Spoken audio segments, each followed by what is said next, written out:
பூலோகம் என்பது பொடியாகி போகலாம், பொன்னாரமே நம் காதலு பூலோகம் தாண்டி வாழலாம். ஆகாயம் என்பது இல்லாமல் போகலாம், ஆனால் நம் நேசமே ஆகாயம் தாண்டி வாழலாம். கண்ணீரில் ஈரமாகி கரையாச்சு காதலே, கரை மாற்றி நாமும் வெல்ல கரையேற வேண்டுமே.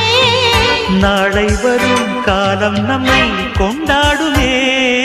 தாஜ்மஹால் தேவையில்லை அன்னமே அன்னமே, காடுமலை நதிகள் எல்லாம்